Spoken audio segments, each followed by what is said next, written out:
Hey guys, Mike McGrath here again. Thanks for coming back. Today's video is going to be about distraction and how we avoid that. We all know that distraction will easily take us off course. Even if it's just a little bit, it really takes you away from your long-term goals. So in today's video, I'm going to give you 4 things that you can do to reduce that amount of distraction so that you can really get to work and do your network marketing and direct sales business effectively and efficiently and have some success. So number 1 is I make a list the night before.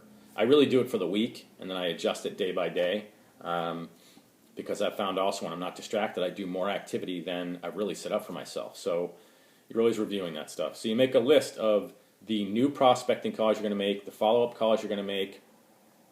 I have a list of what book I'm going to read. I do 30 minutes of personal development every morning, really early in the morning because I get up early with my son. After I make him breakfast, I read for 30 minutes. Number 2 is turn off Facebook and email while you're doing your active prospecting and follow-up calls. It's too easy to glance over at the computer screen or something like that and check on somebody's post or whatever. That stuff can wait. That's a different kind of prospecting if you're using that avenue. That stuff can wait. Stay focused on eating the frog. Eating the frog is doing the thing your least favorite activity, which for most people is new prospecting calls. And we'll talk about that briefly. So number 1 is make a list. Number 2 is turn off Facebook and email. Now I use an office phone to make my prospecting calls for the most part. I find it easier. It saves me on minutes. It just reduces my costs. So because I have my office separate from my house, it's only a few feet away, but I have a specific office building for myself. I use an office phone. Now, if you use a cell phone, turn off your data on your cell phone because again, it's just another screen. It's pling, pling, pling, and you're looking at your phone. So turn off the data on your phone while you're doing your prospecting and follow-up calls. It'll keep you in the task at hand, eating the frog. So number 1, make a list. Number 2, turn off Facebook and email. Number 3, if you're using a cell phone to do the calling, turn off your data. Number 4 is just the general environment you're in. I personally cannot do prospecting in like Starbucks or something like that. I'm too scatterbrained and ADD, and I listen to tons of conversations around me. Now that doesn't mean that I don't go. I actually go to Starbucks to hang out.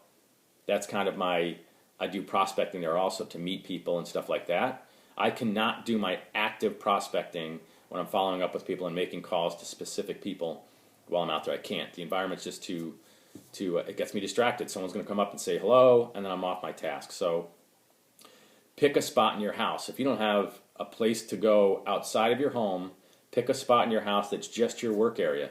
That could be a corner with whatever, a chair and, I don't care, a snack table. Somewhere you go to that is fairly quiet, that you can get to work, and then leave. Once you're done, you can go and do what you want. So number 1 is make a list. Number 2 is turn off your Facebook and email, so you're not getting distracted by that. Number 3 is if you're using a cell phone, turn off the data on your phone so you're not getting interrupted by text messages and checking your email and Facebook and all that on there. Number 4 is just your general environment. Keep it a business-like environment. So hopefully that helps you. Of course, you can get my free 15 lead sources and also the 5 icebreakers to help you open conversations with people in your everyday activities. Just put your name and email in, and you'll get a free MP3 that you can listen to anywhere. I prefer listening to stuff like that in my car. It's windshield time. So if during this video you've been distracted by the gingerbread man over my shoulder, I want you to go back and think about how much time you spent thinking about that gingerbread man. And that's just a distraction. I didn't actually do it on purpose, but I realized when I started doing the video I saw it over my shoulder too, so I concentrated away from it. It's actually a reminder why I do what I do for my son. So hopefully that helps you guys. I'm just a normal everyday guy that's trying to do what you're doing. I've just been doing it probably a little bit longer than some of you and having some success. So all the best to you in 2014. I'm here to help. Reach out to me whenever you want. Take care.